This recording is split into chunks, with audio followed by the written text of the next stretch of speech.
حول ولا قوة إلا بالله العلي العظيم.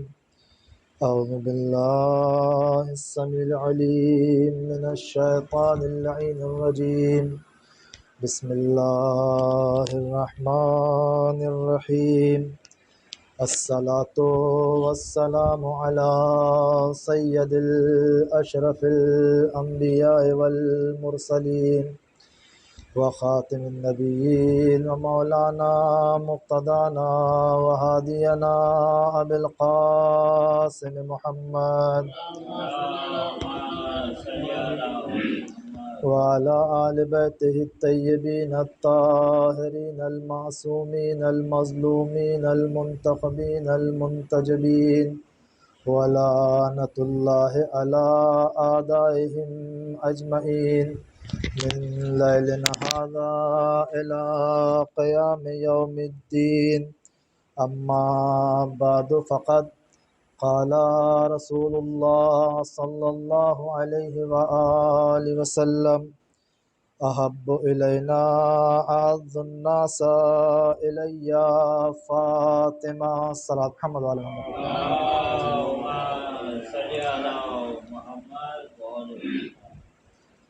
بزرگان محترم، دوستان عزیز، پروردگار عالم کا ہم شکر ادا کرتے ہیں کہ اللہ نے ہمیں یہ توفیق عطا کی کہ ہم اپنے ٹوٹے پھوٹے الفاظ کے ساتھ ذکر زہرا کر سکیں۔ یقیناً نہ یہ ہماری سکت ہے اور نہ ہماری یہ حیثیت کہ ہم فضائل زہرا کو بیان کر سکیں، اس کی رفعت، ان کی عظمت، ان کی بلندی، ان کی پاک دامنی ایسی ہے کہ جس کا ذکر یا اللہ کرتا ہے یا رسول کرتے ہیں یا ائمہ کرتے ہیں۔ اللہ نے قرآن کریم میں عظمت زہرا کو بیان کیا،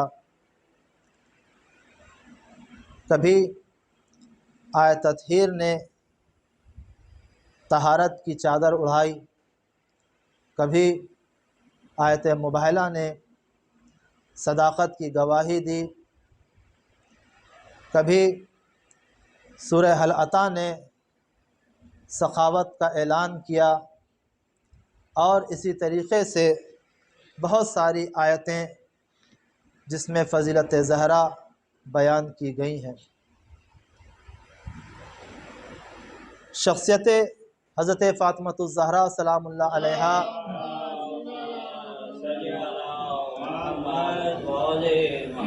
ایک ایسی شخصیت ہے، ایک ایسی ہستی ہے کہ جسے پروردگار عالم نے بھی معیار قرار دیا ہے، محور قرار دیا ہے کہ دیکھو، اگر اہل بیت شجرہ طیبہ ہیں تو اس شجرہ طیبہ کا اساس زہرا ہے،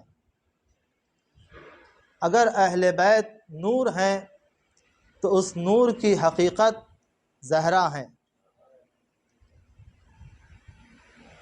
اہل بیت کہ جو بھی فضائل و مناقب ہوں، جو بھی کمالات ہوں، اس کا سرچشمہ حضرت فاطمۃ الزہرا سلام اللہ علیہا ہے۔ صلی محمد علیہ محمد۔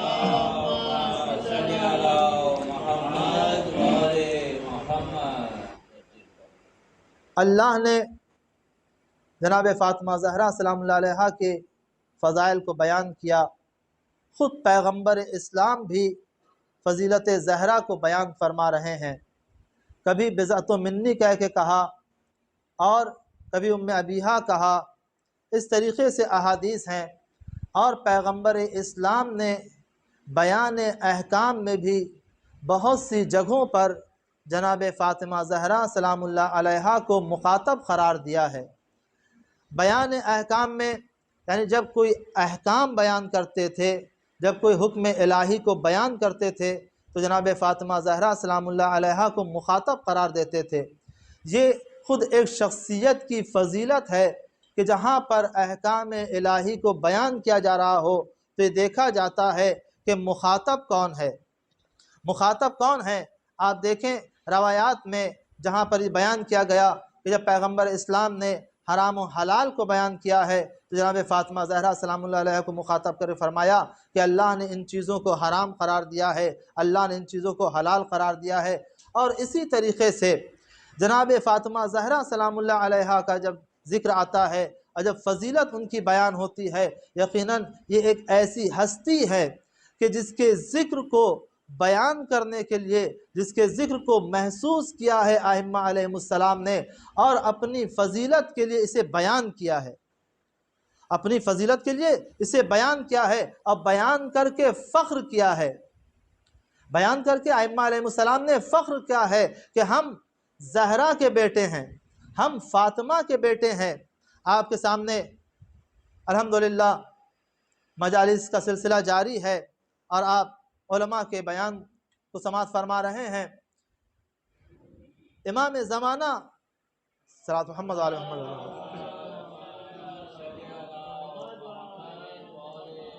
اجل اللہ تعالیٰ فرح الشریف کا یہی بیان، یہ حدیث ہے امام کی کہ ہمارے لیے اسوہ عمل ہماری جدہ ماجدہ فاطمۃ الزہرا ہے۔ امام حسن عسکری السلام کی حدیث یہی ہے کہ اللہ نے ہم ائمہ کو تمہارے اوپر حجت قرار دیا اور ہمارے اوپر ہماری جدہ کو حجت قرار دیا ہے۔ مولا کائنات یہی فرما رہے ہیں کہ ہمیں اللہ نے وہ ہمسر عطا کیا، جہاں پیغمبر اسلام سے فرماتے ہیں کہ جو اطاعت پروردگار میں ہماری مددگار ہیں۔ امام حسین علیہ السلام کربلا کے میدان میں یہی آواز دے رہے ہیں کہ اے یزید میں تیری بیعت کیسے کر لوں، میں زہرا کی آغوش کا پروردہ ہوں۔ ہمارے چوتھے امام دربار شام میں یہی کہہ رہے ہیں کہ انا ابن الزہرا، میں زہرا کا بیٹا ہوں، میں زہرا کا بیٹا ہوں۔ ہم نے یہی دیکھا ہے تمام ائمہ علیہ السلام نے جب سیدہ کا اسم نام نامی کو بیان کیا ہے تو فخر محسوس کیا ہے، فخر محسوس کیا ہے۔ اور ہم نے یہ بھی دیکھا کہ ایک وقت ایسا آتا ہے کہ جہاں پر لوگ اپنی ماں کے نام کو بیان کرنے میں فخر کرتے ہیں تو وہاں پر بھی ائمہ علیہ السلام اپنی جدہ کے نام کو یا اپنی والدہ کے نام کو بیان کرنے میں فخر محسوس کرتے ہیں۔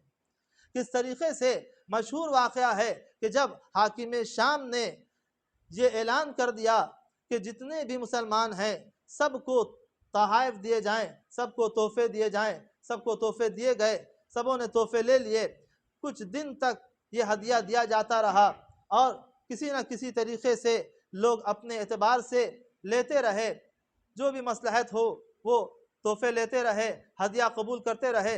لیکن اس نے دیکھا کہ ابھی تک امام حسن علیہ السلام نے ہدیہ نہیں لیا ہے، ہدیہ نہیں لیا۔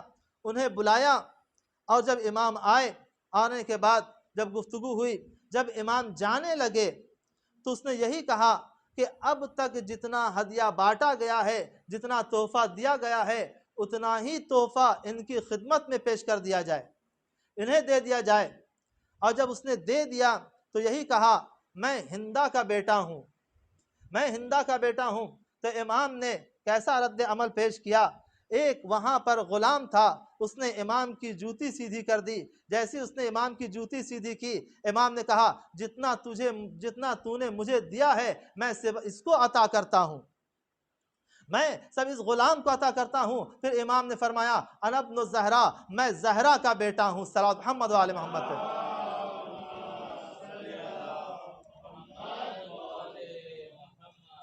تو عزیزوں، جناب فاطمۃ الزہرا سلام اللہ علیہ کا ذکر اور ان کے فضائل یقیناً ہماری سکت میں نہیں ہے کہ ہم ان کے فضائل کو بیان کر سکیں، کہ جس کا مدح خوان خود خدا ہو، پیغمبر ہو، آئمہ ہوں، اور اسی کو دشمنوں نے چھپانے کی کوشش کی کہ ان کی فضیلتیں بیان نہ کی جائیں، ان کے فضائل کو چھپا دیا جائے۔ کیوں چھپا دیا جائے، کیوں بیان نہ کیا جائے؟ اس لیے کہ پروردگار عالم نے جناب فاطمۃ الزہرا کو ایک معیار قرار دیا ہے۔ وہ معیار کیا ہے؟ وہ معیار حق و باطل ہے۔ وہ معیار کیا ہے؟ وہ معیار خوب و بد کا ہے، وہ معیار اچھائی و برائی کا ہے۔ جب جناب فاطمہ الزہرا کو معیار قرار دیا گیا تو یقیناً دشمن نے چاہا کہ ہم ان کی فضیلت کو چھپا دیں اور اسے بیان نہ کر سکیں، کوئی اسے بیان نہ کرے۔ عزیزوں، کس طریقے سے معیار قرار دیا گیا؟ آپ دیکھیں، جب انسان زندگی گزارتا ہے تو زندگی گزارنے کے لیے انسان کا ایک محور ہوتا ہے، انسان کا ایک معیار ہوتا ہے، انسان کا ایک شعور ہوتا ہے۔ معیار و محور و شعور کے تحت انسان اپنی زندگی گزارنے کے لیے ہر مرحلے میں کسی نہ کسی چیز کا انتخاب کرتا ہے۔ شاید میری بات بزرگوں کے لیے تو بہرحال واضح ہے، بچوں کے لیے کہ انسان کا ایک محور ہوتا ہے کہ اس کا محور کیا ہے، اس کا مدعا کیا ہے۔ انسان کا معیار ہے کہ اس کا معیار کیا ہے، کس اسٹیٹس کا ہے وہ، یا انسان کا ایک شعور ہے کہ اس کا شعور، اس کے در کو فہم کیا ہے۔ ان تمام چیزوں کے تحت ایک چیز آتی ہے کہ جسے انتخاب کہتے ہیں، کہ جسے منتخب کرنا کہتے ہیں۔ انسان کی جو زندگی ہے، زندگی کے ہر مرحلے پر انسان اپنے انتخاب کو پیش نظر رکھتا ہے۔ کس اعتبار سے؟ اپنے شعور کے اعتبار سے، اپنے معیار کے اعتبار سے، اپنے محور کے اعتبار سے۔ عزیزوں دیکھیں، جب انسان تعلیم حاصل کرنا چاہتا ہے تو تعلیم میں کیا کرتا ہے؟ تعلیم میں کسی سبجیکٹ کو سلیکٹ کرتا ہے کہ ہم کس سبق کو، ہم کس رشتے کو اپنائیں۔ فارسی اور عربی میں، فارسی میں رشتہ کہتے ہیں، سبجیکٹ ہے، آپ وہ رشتہ، اس کی بھی بات آئے گی ابھی، کہ ہم کس سبجیکٹ کو اپنائیں، کس علم کو ہم حاصل کریں۔ اگر ڈاکٹر بننا چاہتا ہے تو ڈاکٹری لائن کو اپناتا ہے، انجینئر بننا چاہتا ہے تو انجینئر لائن کو، جیسا بھی علم حاصل کرنا چاہتا ہے تو انسان اپنے شعور و معیار و محور کے اعتبار سے اس سبجیکٹ کا انتخاب کرتا ہے۔ اور اس کے بعد جب انسان کوئی کام کرنا چاہتا ہے، کہیں نوکری کرنا چاہتا ہے یا کوئی بزنس کرنا چاہتا ہے، تو انسان اپنے معیار کے تحت اس کام اور اس بزنس اور اس نوکری کو بھی انتخاب کرتا ہے کہ ہم کسے انتخاب کریں، ہم کسے اپنے لیے منتخب کریں۔ اور آگے بڑھتا ہے، جب انسان ازدواجی زندگی گزارنا چاہتا ہے، شادی کرنا چاہتا ہے، تو شادی کے مرحلے میں بھی انسان کسی نہ کسی کو انتخاب کرتا ہے۔ اس انتخاب میں بھی اپنے معیار کو مد نظر رکھتا ہے کہ ہمارا معیار کیا ہے، ہمارا شعور کیا ہے۔ اپنے شعور کے تحت انسان اپنے لیے کسی ہمسر کو منتخب کرتا ہے۔ یہ انتخاب ہو رہا ہے۔ اور جب انسان گھر لینا چاہتا ہے تو گھر لینے کے لیے بھی انسان یہ دیکھتا ہے کہ کون سی زمین کو خریدا جائے، کس گھر کو خریدا جائے، انسان اس کو بھی منتخب کرتا ہے، اس کا بھی انتخاب کرتا ہے۔ اگر گاڑی لینا ہو تو انسان اپنے شعور کے ذریعے اس کا بھی انتخاب کرتا ہے۔ تو زندگی کے ہر مراحل میں انسان اپنے معیار کے تحت، اپنے شعور کے تحت انسان انتخاب کرتا ہے، انسان انتخاب کرتا ہے۔ جب یہ ساری چیزیں انسان کے شعور کے تحت انجام پاتی ہیں کہ انسان جس چیز کو منتخب کر رہا ہے، جس چیز کا انتخاب کر رہا ہے، وہ کس لیے؟ وہ اس لیے انتخاب کر رہا ہے کہ ہم جس چیز کو اپنا رہے ہیں اس چیز کے ذریعے سے ہم کامیاب ہو جائیں گے۔ چاہے تعلیمی شعبے میں ہو، چاہے دنیاوی شعبے میں ہو، دینی اور تمام شعبے جتنے بیان کیے میں نے، ہر شعبے میں انسان اپنے معیار کے مد مقابل ایک چیز کا انتخاب کرتا ہے۔ تو عزیزوں آپ دیکھیں، ساری چیزوں کو انتخاب کرنے کے بعد کیا انسان کامیاب ہو جاتا ہے؟ کبھی ایسا ہوتا ہے کہ جب کچھ عرصہ گزر جاتا ہے تو یہی کہتا ہے کہ میں نے یہ کام غلط کیا تھا، اگر میں ایسا نہ کرتا تو آج ایسا نہ ہوتا، اگر میں نے یہ پڑھائی نہ کر کے دوسری پڑھائی کی ہوتی تو شاید زیادہ بہتر تھا، اگر میں یہ بزنس کو شروع نہ کر کے فلاں بزنس شروع کرتا تو زیادہ بہتر تھا۔ تو یہ ساری چیزیں ہماری زندگی کے مراحل میں آتے ہیں، ہماری زندگی کے مراحل میں آتے ہیں، تو پتہ یہ چلا کہ انسان کبھی اشتباہ کرتا ہے اور کبھی صحیح راستے کو اپنا لیتا ہے۔ اکثر قرآن نے یہی کہا، ننبئکم، تم متوجہ نہیں ہو کون سے افراد، کہ ننبئکم اخسرین الاعمال، اکثر لوگ ایسے ہیں کہ جو اپنے اعمال کے تحت خسارے میں چلے گئے، اپنے اعمال کے تحت خسارے میں چلے گئے، انہوں نے نقصان اٹھا لیا۔ کیوں اٹھا لیا؟ کیونکہ جس چیز کو انہوں نے بہتر سمجھا تھا وہی اشتباہ تھا، وہی غلط تھا، پوری عمر گزار دی، اور جب پوری عمر گزار دینے کے بعد وہ دیکھتے ہیں کہ ہم ناکام ہو گئے، ہمیں کامیابی حاصل نہیں ہو سکی۔ تو عزیزان گرامی، قرآن نے انسان کو متوجہ کر دیا کہ دیکھو، انسان اپنی زندگی میں ایسی چیز کا انتخاب کرے، ایسی چیز کا انتخاب کرے کہ جو اسے کامیابی تک پہنچا دے، جو اسے کامیابی تک پہنچا دے۔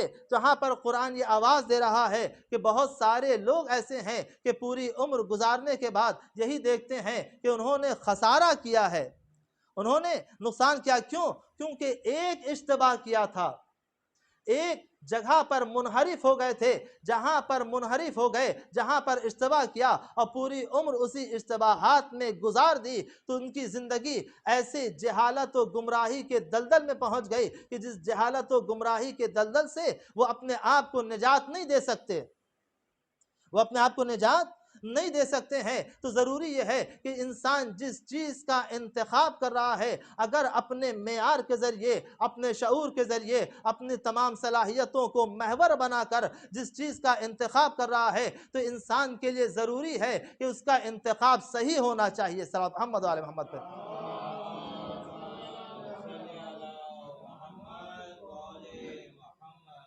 اس کا انتخاب صحیح ہونا چاہیے۔ تو پروردگار عالم نے بھی اس چیز کو بیان کیا کہ دیکھو، اگر تم ایک اشتباہ کرو گے تو یقیناً تم گمراہ ہو جاؤ گے، تم منحرف ہو جاؤ گے، تم غلط راستے کو اختیار کر لو گے، اور وہ غلط راستہ تمہیں ہلاک کر دے گا۔ اور بہت ساری احادیث بھی اس میں پروردگار عالم نے بیان فرمایا۔ تو عزیزوں، تو کیا پتہ چلا؟ نتیجہ کیا ہے کہ ہم جس چیز کا انتخاب کر رہے ہیں، ہم دیکھیں کہ ہمارا معیار کیا ہے، کس معیار کے تحت ہم اسے اپنا رہے ہیں، کس معیار کے تحت ہم اسے اپنا رہے ہیں۔ پروردگار عالم نے بھی اس چیز کو بیان کیا، اور حدیث قدسی میں جناب موسیٰ سے کہا، اے موسیٰ، ہم نے 6 چیزوں کو 6 چیز میں رکھا ہے، لیکن لوگ وہ ہیں کہ ان 6 چیزوں کے علاوہ اسے تلاش کرتے ہیں، اسے ان 6 چیزوں کے علاوہ تلاش کرتے ہیں۔ تو عزیزوں، وہ کون سی چیزیں ایسی ہیں کہ جسے پروردگار عالم نے بیان کیا کہ دیکھو، ہم نے 6 چیزوں کو 6 چیز میں رکھا ہے، لیکن انسان وہ ہے کہ اس میں تلاش نہیں کرتا کہ جس میں تلاش کرنا چاہیے تھا، بلکہ وہ اس کے علاوہ تلاش کرتا ہے، اس کے علاوہ تلاش کرتا ہے۔ پروردگار عالم نے کیا فرمایا؟ یہی فرمایا کہ اے موسیٰ، انی وضعت راحۃ فی الجنہ الناس یطلبونہا فی الدنیا، اے موسیٰ، میں نے راحت اور آرام کو، سکون و چین کو جنت میں قرار دیا ہے، والناس یطلبونہا فی الدنیا، لیکن انسان وہ ہے کہ جو اسے دنیا میں تلاش کرتا ہے، جو اسے دنیا میں تلاش کرتا ہے۔ آج ہم اس بھاگتی دوڑتی ہوئی دنیا میں دیکھ رہے ہیں کہ انسان صبح سے لے کے رات تک پریشان ہے کہ اسے سکون حاصل نہیں ہوتا، اسے سکون حاصل نہیں ہوتا، کہیں پر بھی وہ سکون حاصل نہیں کر سکتا۔ ایسا نہیں ہے کہ انسان کو سکون حاصل نہیں ہوتا، نہیں، کون سا سکون جنت میں ہے؟ کہا سکون جو جنت میں ہے وہ سکون دائمی ہے، وہ آرام دائمی ہے۔ انسان حوادث میں گھرا ہوا ہے دنیا میں، کبھی مال ہے کبھی مال نہیں ہے، مال ہے تو پریشان ہے، مال نہیں ہے تو پریشان ہے، گھر ہے تو پریشان ہے، گھر نہیں ہے تو پریشان ہے، دولت ہے تو پریشان ہے، دولت نہیں ہے تو پریشان ہے، شادی نہیں ہوئی ہے تو پریشان ہے، شادی ہو گئی ہے تو پریشان ہے، بچے ہو گئے تو پریشان ہے، بچے نہیں ہوئے تو پریشان ہے۔ انسان کی زندگی سکون چھینا ہوا ہے، انسان پریشان نظر آ رہا ہے۔ سکون کو حاصل کرنے کے لیے انسان کی یہ زحمتیں، یہ صحبتیں، یہ مشقتیں، یہ ساری چیزیں ہر انسان کے لیے نظر آ رہی ہیں کہ انسان کتنا سکون و آرام کا متلاشی ہے کہ اپنے آپ کو پوری صبح سے رات تک انسان محنت و مزدوری میں لگایا ہوا ہے تاکہ انسان کو سکون حاصل ہو جائے،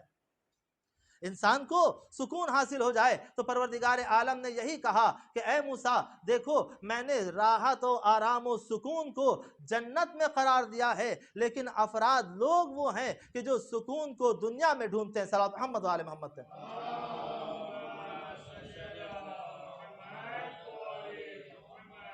یقیناً وہ سکون ہمیں کہاں سے نصیب ہوگا، وہ سکون ہمیں کہاں سے حاصل ہوگا کہ جہاں پر ہم یہ چاہتے ہیں کہ ہماری دنیا میں بھی ہم سکون حاصل کر سکیں، کیونکہ ہمارا نفس ایسا متلاشی ہے سکون کا، سکون کو تلاش کر رہا ہے، بے چین ہے، مضطرب ہے۔ لیکن جب ہم اپنے نفس سے الگ ہٹ کر دیکھتے ہیں کہ کیا کوئی ایسے افراد ہیں کہ جن کے پاس سکون پایا جاتا ہے، تو یقیناً اللہ نے کہا کہ دیکھو میں نے تمہارے لیے ایسے افراد کو بھیجا ہے کہ اگر تم ان کی پیروی کرو گے تو تمہیں سکون حاصل ہوگا۔ وہ جب انہیں تیر لگ جاتا ہے، جب وہ اللہ کی عبادت کرتے ہیں تو کتنے سکون سے عبادت کرتے ہیں۔ ہم نے اسی لیے ان کے نفس کو نفس مطمئنہ قرار دیا ہے۔ صلی محمد علیہ محمد۔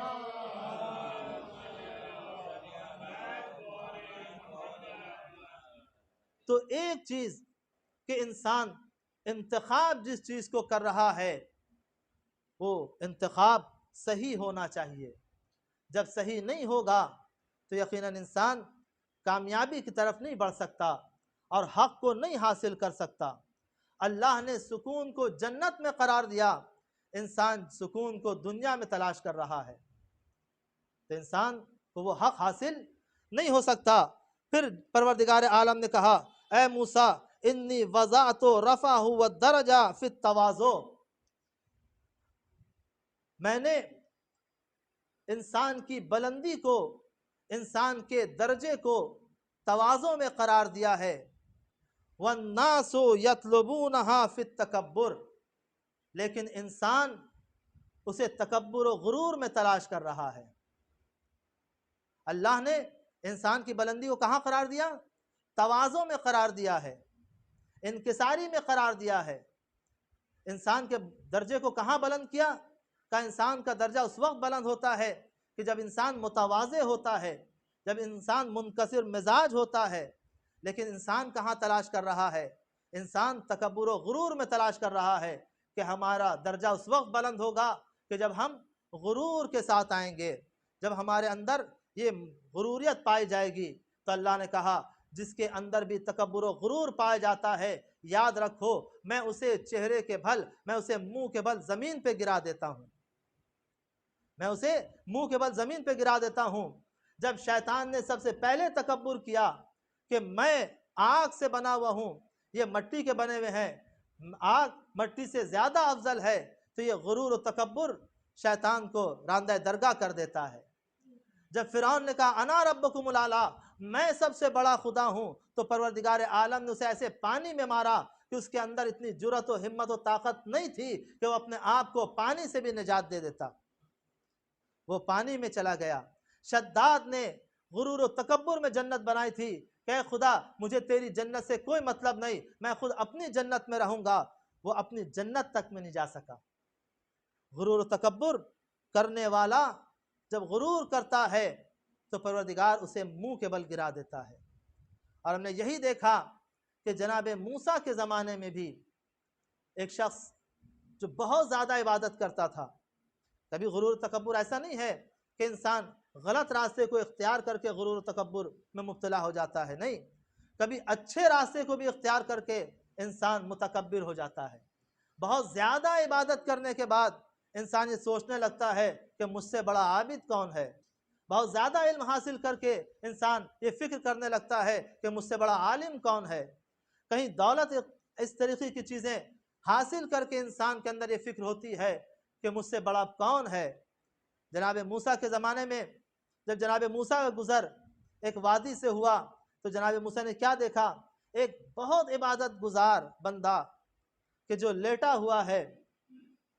جب جناب موسیٰ اس کے قریب گئے تو اس نے کیا کہا؟ اے موسیٰ تم کہاں جا رہے ہو؟ کہا میں کوہ طور پہ جا رہا ہوں۔ کہا اچھا بس اللہ سے یہ پوچھنا کہ جنت میں میری جگہ کہاں ہے، جنت میں میری جگہ کہاں ہے۔ اسے معلوم تھا کہ مجھے جنت میں تو جانا ہی ہے، جنت میں مجھے جانا ہے۔ اتنا عبادت کا غرور، لیکن عبادت کے ساتھ جو شرائط ہیں، جناب موسیٰ گئے اور جانے کے بعد اللہ سے پوچھا تو اللہ نے کیا کہا؟ وہ جنت میں نہیں جائے گا۔ کیوں نہیں جائے گا پروردگار؟ وہ تیرا عبادت گزار بندہ ہے۔ کہا اس لیے وہ عبادت گزار تو ہے لیکن میرے مخلوق کا خیال نہیں کرتا، میرے مخلوق کا خیال نہیں کرتا، جو اس کا محسن ہے اس کا خیال نہیں کرتا۔ کیوں؟ کا ایک پرندہ ہے جو اس کے سینے پر آ کے بیٹھتا ہے اور اسے انار کے دانے دیتا ہے، لیکن آج تک اس نے کبھی نہیں کہا کہ کچھ انار کے دانے تم بھی کھا لو، کچھ انار کے دانے تم بھی کھا لو۔ اسے کوئی خیال نہیں ہوتا، وہ صرف ہماری عبادت تو کر رہا ہے لیکن ہمارے مخلوق کا خیال نہیں کرتا۔ تو جب خیال نہیں کرتا تو یقیناً وہ جنت میں نہیں جا سکتا۔ جب اس بات کو وہ عبادت گزار سنتا ہے کہ پروردگار نے یہ کہا ہے تو یہی کہتا ہے کہ ٹھیک ہے موسیٰ تم جانا، اور جانے کے بعد پروردگار سے کہنا کہ پروردگار ہمارے جسم کو اتنا بڑا کر دے، اتنا بڑا کر دے کہ ہم جب جہنم میں جائیں تو اور اس میں کوئی جگہ نہ رہے کہ کوئی اور مخلوق جہنم میں داخل ہو سکے۔ جہاں پر اس کی فکر یہ ہوئی مخلوق خدا کے لیے تو پروردگار عالم کو اس کی یہ فکر پسند آئی، اس کا یہ بیان پسند آیا۔ پروردگار عالم نے کہا جب اس نے ہمارے مخلوق کا خیال کیا ہے تو ہم اس کے گناہ کو معاف کر دیں گے اور اسے جنت میں داخل کر دیں گے۔ صلی محمد علیہ وسلم۔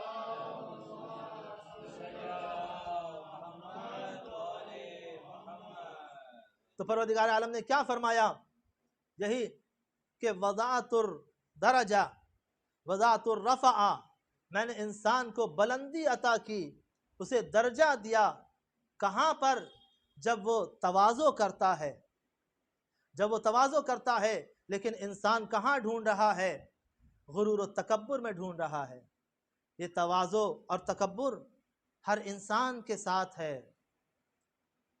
مولا کائنات سے جب پوچھا یہ گیا کہ آپ کے اتنے القاب ہیں، آپ کو کون سا لقب پسند ہے؟ تو عزیزوں ذرا اندازہ لگائیں، علی کہہ سکتے تھے کہ میں مولود کعبہ ہوں، مجھے مولود کعبہ کہا جائے، میں آغوش رسالت کا پروردہ ہوں، میں نے آغوش رسالت میں پرورش پائی ہے، مجھے پروردہ آغوش رسالت کہا جائے، میں فاتح خیبر و خندق ہوں، مجھے فاتح خیبر و خندق کہا جائے، میں قاتل مرحب و انتر ہوں، مجھے قاتل مرحب و انتر کہا جائے۔ کچھ بھی فضیلت کو بیان کر سکتے تھے مولا کائنات۔ وہ کہہ سکتے تھے کہ مجھے لسان اللہ کہا جائے، مجھے ید اللہ کہا جائے، مجھے جنب اللہ کہا جائے، مجھے عین اللہ کہا جائے، مجھے حبل المتین کہا جائے، مجھے امام المتقین کہا جائے۔ سارے القاب، ہر لقب ایسا ہے کہ جس کی فضیلت کی انتہا نہیں ہے۔ مولا کائنات نے کسی کو نہیں کہا کہ مجھے یہ کہا جائے، مجھے یہ پسند ہے، نہیں، مولا کائنات نے کہا مجھے اپنا جو لقب پسند ہے وہ ہے ابو تراب، مجھے اپنا جو لقب پسند ہے وہ ہے ابو تراب، یعنی تراب کا باب۔ جہاں لفظ مٹی کا ذکر ہوتا ہے تو وہاں پر تواضع آتی ہے۔ مجھے ابو تراب پسند ہے۔ تو عزیزوں علی کا تواضع ایسا تھا کہ پروردگار عالم نے اسے علی قرار دے دیا، ایسی بلندی دی کہ جہاں پر بلندی بھی جا کر ناز کرتی ہے۔ صلوات محمد و آل محمد۔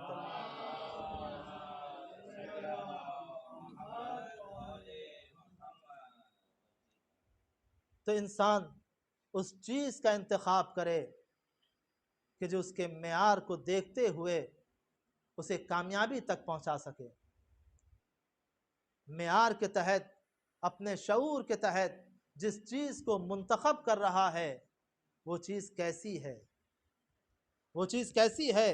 پروردگار عالم نے فرمایا ہے موسیٰ انی وضعت العزہ فی خیام اللیل والناس یطلبون فی ابواب السلاطین، اے موسیٰ میں نے عزت کو نماز شب میں قرار دیا ہے، لیکن لوگ عزتوں کو بادشاہوں کے دربار میں تلاش کرتے ہیں، لوگ عزت کو بادشاہوں کے دربار میں تلاش کرتے ہیں۔ تو عزیزوں یہ کیا ہے؟ ہمارا یہ دیکھنا، ہمارا یہ نظریہ، ہم یہ سمجھتے ہیں کہ ہمیں عزت کب ملے گی؟ جب ہم کسی بڑے آدمی کے قریب بیٹھیں گے، جب ہماری ملاقات کسی نیتا سے ہو جائے گی یا فلاں سے ہو جائے گی یا فلاں جگہ کے وزیر سے ہو جائے گی۔ ہر انسان یہ سوچ رہا ہے کہ ہماری عزت اس میں ہے کہ ہم کسی بڑے کے پاس چلے جائیں اور ایسے کے پاس چلے جائیں جس کے پاس دولت ہو، جس کے پاس شہرت ہو، جس کے پاس طاقت ہو، جس کے پاس حکومت ہو۔ لیکن پروردگار عالم آواز دے رہا ہے کہ وضعت العزہ فی قیام اللیل، میں نے عزت کو قرار دیا ہے نماز شب میں، میں نے عزت کو نماز شب میں قرار دیا۔ لیکن وہاں پہ یہ بھی بتا دیا کہ لوگ جو تلاش کرتے ہیں وہ یہی تلاش کرتے ہیں کہ ہم بادشاہوں کے دربار میں جائیں گے تو ہماری عزت اور بڑھ جائے گی۔ آج ہم یہ دیکھ رہے ہیں دنیا میں کہ ہر انسان، ہر قوم و ملت والے اور ہر ایسے افراد جو کہ اپنی عزت چاہتے ہیں، وہ یہی چاہتے ہیں کہ اگر ہم نے کسی اپنے تعلق کو کسی ایسی حکومت سے ملا لیا کہ جس کے پاس طاقت ہے، جس کے پاس عزت ہے، تو ہماری بھی عزت بڑھ جائے گی، ہماری بھی طاقت بڑھ جائے گی۔ لیکن ایسا نہیں ہے، ہم نے یہی دیکھا ہے اور دنیا میں ہم یہ دیکھ رہے ہیں کہ پروردگار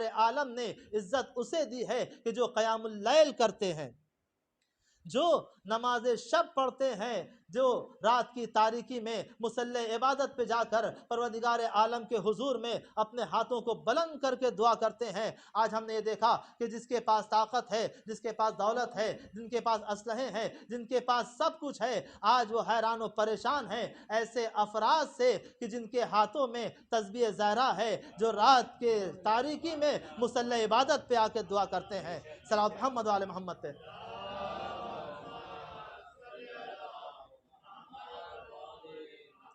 اور اللہ نے بیان کر دیا کہ میں نے وضعت العزہ فی قیام اللیل، جو نماز شب پڑھتے ہیں ان کے لیے ہم نے عزت کو قرار دیا ہے۔ اور آج عزت انہی کے پاس ہے۔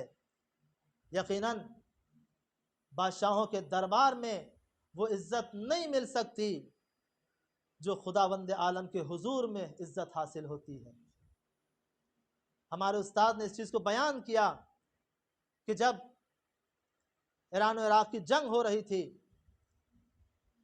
اور وہ ایک جگہ پر گئے، انہیں مجلس کو خطاب کرنا تھا، تو انہوں نے بتایا کہ میں نے وہاں پر 17 ملکوں کے قیدیوں کو دیکھا، 17 ملکوں کے قیدیوں کو دیکھا کہ ایک ملک سے 17 ملک کے افراد مل کے جنگ کر رہے تھے، جن کے پاس طاقت تھی، جن کے پاس دولت تھی، جن کے پاس شہرت تھی، جن کے پاس اسلحہ تھا، لیکن پروردگار عالم نے بتا دیا کہ دیکھو یہاں پر یہ قیدی 17 ملک کے قیدی ہیں، اور یہ قیدی جب قیدی ہو گئے ہیں تو یقیناً ان کی عزت نیلام ہو گئی کہ یہاں پر 17 ملک کے قیدی، ایک دو ملک نہیں بلکہ 17 ملک مل کر یہ چاہ رہا تھا کہ ہم انہیں ذلیل کر دیں، ہم انہیں رسوا کر دیں، ہم انہیں ناکام کر دیں، لیکن پروردگار عالم نے انہیں عزت عطا کی ہے، انہیں عزت عطا کی ہے۔ اور ہم نے دیکھا ہے کہ جہاں پر اسلحے ناکام ہوتے ہوئے نظر آتے ہیں، پورا واقعہ نہیں پڑھنا ہے، آپ طوفان شن سے واقف ہیں، طوفان شن جانتے ہیں کیا ہے؟ جہاں پر امریکہ یہ چاہتا تھا کہ امام خمینی رحمۃ اللہ علیہ کو گرفتار کر لیں، انہیں اغوا کر لیں اور پورے اپنے اسلحے اور تمام چیزوں کے ساتھ وہاں پر آ گیا، اور اس نے چاہا کہ ہم انہیں اغوا کر لیں، انہیں کڈنیپ کر لیں اور انہیں ختم کر دیں اور یہ ساری چیزیں ختم ہو جائیں۔ لیکن اعلان پروردگار وضعت العزہ فی قیام اللیل، ہم نے عزت کو قیام اللیل میں قرار دیا ہے۔ والناس یطلبونہا فی ابواب السلاطین، لیکن لوگ جو اشتباہی جو گمراہ ہیں، جو منحرف ہیں، وہ درباروں میں عزت تلاش کرتے ہیں۔ آپ اسے سرچ کیجئے گا کہ طوفان شن کیا ہے، تو انسان کو عزت وہاں پہ نصیب ہوتی ہے کہ جہاں پہ پروردگار آواز دیتا ہے کہ جب میرا بندہ نماز شب کے لیے کھڑا ہوتا ہے۔ یہ کیا ہے؟ یہ کن چیزوں کو میں بیان کر رہا ہوں کہ انسان کس چیز کو انتخاب کرے، کیونکہ انسان کا انتخاب کرنا ہی ضروری ہے۔ پھر پروردگار عالم نے ارشاد فرمایا انی وضعت الغنا فی القناع والناس یطلبونها فی کثرت العروض ولم یجد ابدا، کہ اللہ نے غنا کو قناعت میں قرار دیا کہ انسان بے نیاز اس وقت ہے کہ جب قناعت پسند ہو جائے۔ مولا کائنات فرماتے ہیں اقنا بما اوتیتا، کہ جو تمہیں مل جائے اسی پہ قناعت کرو اور زیادہ ہوا و ہوس کو نہ بڑھاؤ۔ ایسا نہ ہو کہ تمہاری ہوا و ہوس اتنی بڑھ جائے کہ تم اپنے آپ کو ہلاک کر دو۔ پھر پروردگار عالم نے ارشاد فرمایا انی وضعت علما فی الجوع، اے موسیٰ میں نے علم کو بھوک میں قرار دیا ہے، علم کو بھوک میں قرار دیا ہے۔ زیادہ شکم سیری کے ذریعے انسان علم حاصل نہیں کر سکتا، انسان کے اندر وہ درک و فہم نہیں آ سکتی کہ جو شکم سیری میں آتی ہے، بلکہ انسان کے اندر وہ درک و فہم اس وقت حاصل ہوتی ہے کہ جب انسان شکم سیری کے بجائے بھوک میں علم حاصل کر رہا ہو۔ یہ ساری چیزوں کو پروردگار عالم نے جناب موسیٰ کو بیان کیا، کیوں کہ انسان جس چیز کا انتخاب کر رہا ہے ایسا نہ ہو کہ انسان اشتباہ کر جائے اور جہاں پہ جس چیز کو رکھا گیا ہے اس کے علاوہ کہیں اور تلاش کرے، اس کے علاوہ کہیں اور تلاش کرے۔ تو عزیزوں یہ عقلی اور منطقی بات ہے کہ انسان کی جس چیز کی ضرورت ہوتی ہے انسان اسی جگہ پہ جاتا ہے جہاں پہ وہ چیز حاصل ہوتی ہے۔ جناب زہرا فاطمہ الزہرا سلام اللہ علیہا نے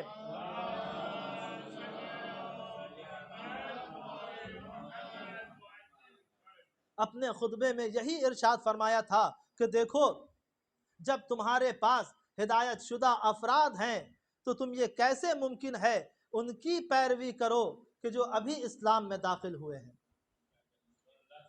جو ابھی اسلام میں داخل ہوئے ہیں۔ یہ منطقی گفتگو ہے، ہر انسان جو عقل رکھتا ہے اس بات کی تائید کر سکتا ہے۔ کیوں جناب زہرا فرما رہی ہیں؟ اس لیے بتا رہی ہیں کہ دیکھو یہ انسان اسے اپناتا ہے جس کے پاس وہ چیز موجود ہوتی ہے۔ اگر کہا جائے کہ یہاں پر پانی موجود ہے تو ہر عقل رکھنے والا اسی جگہ کو کھودے گا، اسی جگہ میں تلاش کرے گا۔ ایسا نہیں ہے کہ وہ آدھا کلومیٹر دور میں تلاش کرنے لگے، چاہے وہ جتنا کوشش کرے اس حد تک پانی تک نہیں پہنچ سکتا۔ اگر یہ کہا جائے کہ یہاں پر خزانہ دفن ہے تو عقل رکھنے والا اسی جگہ پہ تلاش کرے گا، کچھ کلومیٹر پہ تلاش نہیں کرے گا۔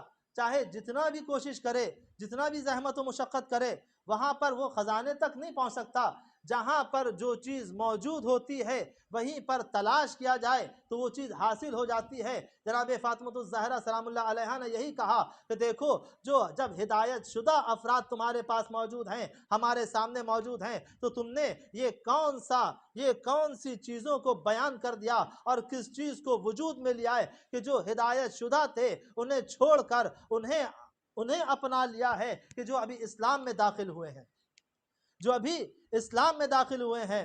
ہم یہی کہتے ہیں کہ ہم گواہی دیتے ہیں کہ آپ طاہر ہیں، آپ مطہر ہیں، آپ اس شکم مطہر میں رہے کہ جو پاک تھا، جس کی ابتدا بھی پاک، جس کی انتہا بھی پاک۔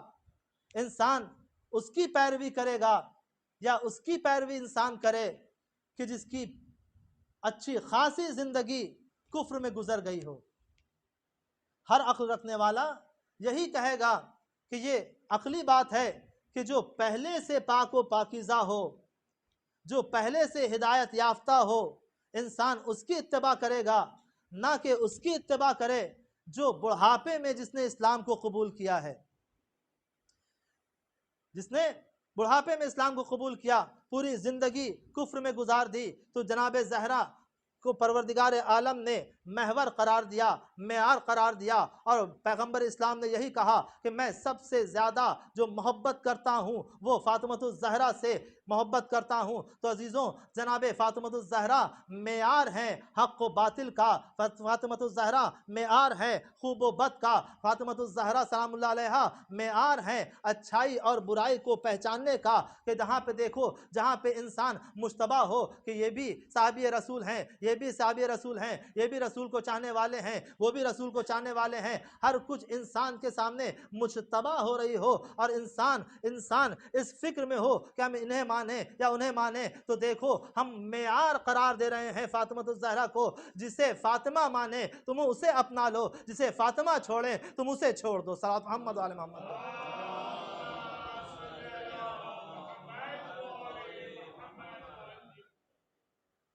اور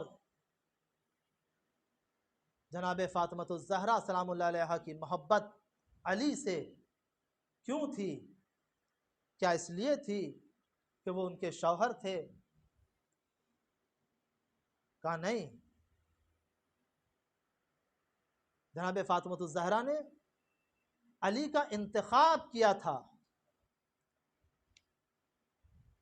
علی کا انتخاب کیا تھا، اپنی ازدواجی زندگی کے لیے علی کا انتخاب کیا۔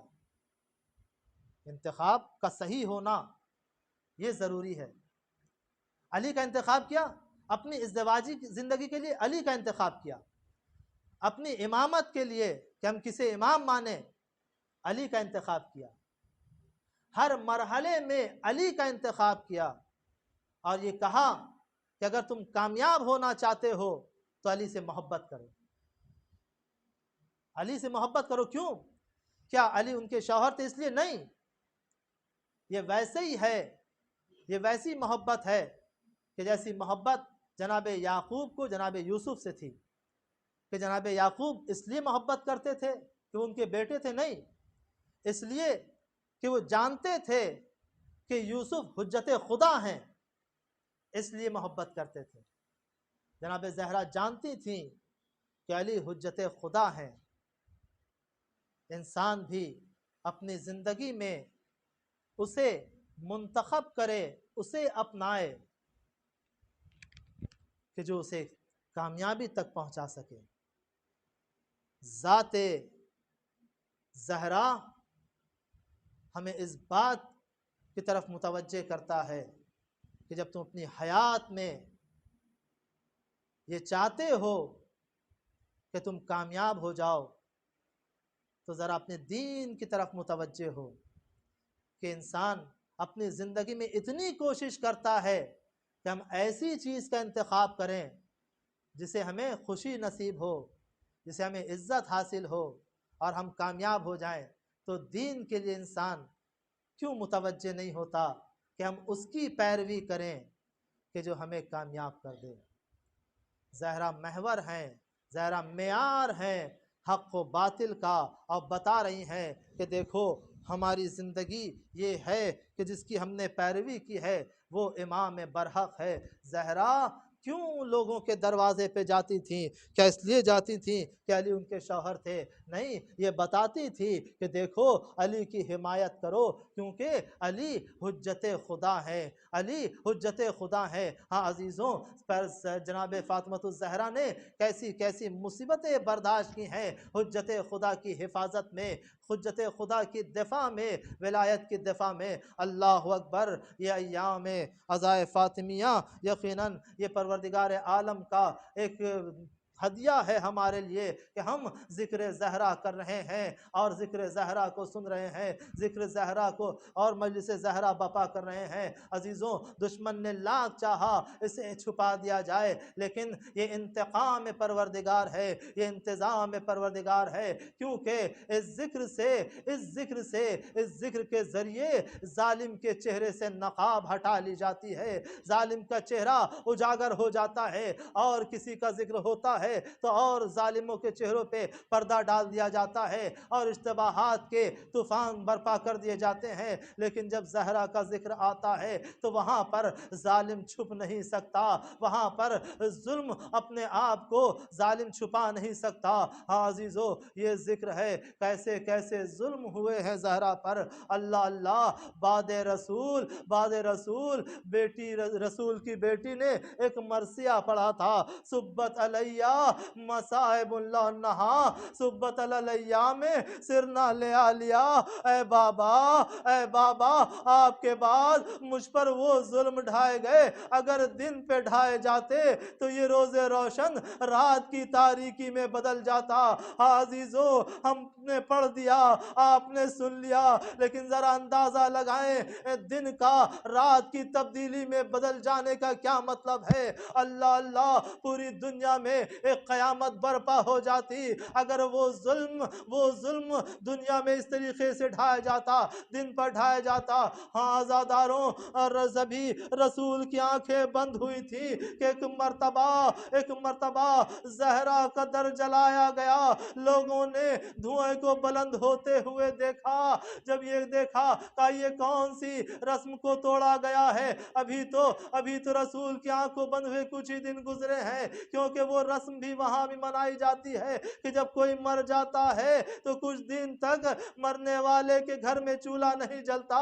اعزا اقربا تسلیت کر دیتے ہیں, اعزا اقربا تعزیت پیش کرتے ہیں اور اس کے گھر میں کھانا لاتے ہیں کہ آج ہماری طرف سے کھانا ہے, آج ہماری طرف سے کھانا ہے. آزادارو, چولہا نہیں جلایا جاتا, لیکن ان لوگوں کو کیا معلوم تھا یہ چولہا نہیں جل رہا ہے, در زہرا جلایا جا رہا ہے. آزادارو, اشقیا در زہرا پر آ گئے. آنے کے بعد آواز دی کہ علی کو باہر نکالو ورنہ ہم اس گھر میں آگ لگا دیں گے.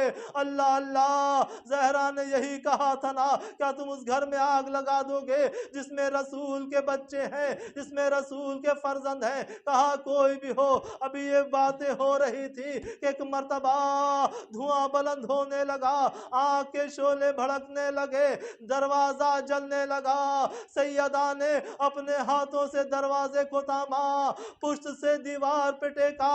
اللہ اللہ, ایک مرتبہ ایک شقی نے ایسی لات ماری دروازے پر کہ جلتا ہوا دروازہ زہرا پہ گرا. زہرا خاک پہ گری, آواز دی اے فضا میری مدد کو, میرا محسن شہید ہو گیا. آزاداروں, محسن کی شہادت ہو گئی. اللہ اللہ, یہ اگر دروازہ مدینے میں نہ جلایا جاتا تو یقیناً کربلا کے میدان میں خیمے نہ جلائے جاتے. اگر یہ ظلم مدینے میں نہ کیا جاتا تو کربلا میں جو ظلم ہوئے ہیں وہ نہ کیا جاتا, نہ ہوتا. یہ محسن کی شہادت یہاں نہ ہوتی تو وہاں 6 مہینے کے بچے پر تیر نہ چلایا جاتا. اللہ اللہ, زہرا آواز دے رہی ہے اے فضا, میرا محسن شہید ہو گیا. روایت نے یہی لکھا ہے کہ فضا نے جب جناب محسن کو اپنی آغوش میں لیا اور کہا مولا اس بچے کا کیا کریں. مولا نے سر کو جھکایا. فضا, 2 روایتیں ہیں, ایک تو یہ کہ فضا اسے صحن خانہ میں دفن کر دو, یا جناب فضا نے جنت البقیع میں دفن کر دیا. آزاداروں, میں کہوں گا جناب فضا نے جناب محسن کو دفن کر دیا, لیکن اللہ اللہ, وہ کربلا میں ایک ششماہ تھا جہاں پر امام حسین نے جب آواز استغاثہ بلند کی تھی, حل من ناصر ینصرنا, حل من مغیث یغیثنا.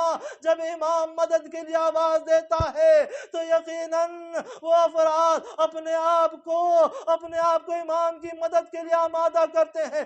علی اصغر نے اپنے آپ کو جھولے سے گرا دیا تھا، ہم بھی ولایت کا دفاع کریں گے۔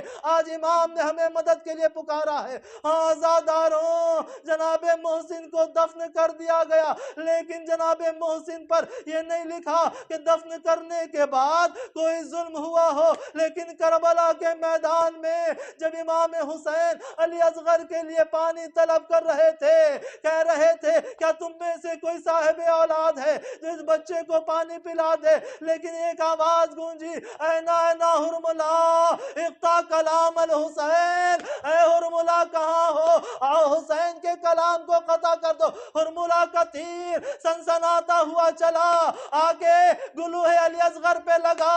جب امام در خیمہ پر آئے ہیں اور آ کے آواز دی، اے رباب اپنے لال کو لے جاؤ، تو جناب سکینہ آ گئی، اے بابا آپ میرے بھیا کو پانی پلا لائے۔ اللہ اللہ، جب ہوا نے ابا کے دامن کو پلٹا تو جناب رباب نے کیا دیکھا، بچے کے گلے پر تیر پیوست ہے، بچے کا گلا تیر سے چھدا ہوا ہے۔ ایک مرثیہ پڑھا تھا، ایک مرثیہ پڑھا، یا بنیا مثلو کا ینہر، اے میرے لال کیا تمہارے جیسے بچے بھی نہر کر دیے جاتے ہیں؟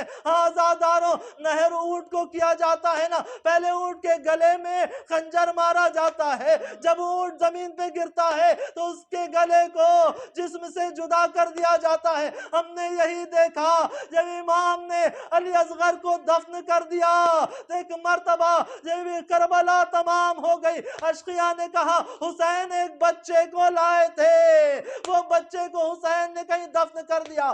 اشقیاء گھوڑے پہ سوار ہوئے، زمین کربلا پر نیزہ مارتے ہوئے چلے۔ ایک مرتبہ ایک ظالم نے ایسا نیزہ زمین پہ مارا کہ نیزہ خالی نہ آیا، جس میں اطہر علی اصغر باہر آ گیا۔ باہر آنا تھا کہ ماں دیکھ رہی تھی بچے کا سر تن سے جدا کیا جا رہا۔ اللہ لعنت اللہ علی القوم الظالمین وسيعلم الذين ظلموا أيام القيامة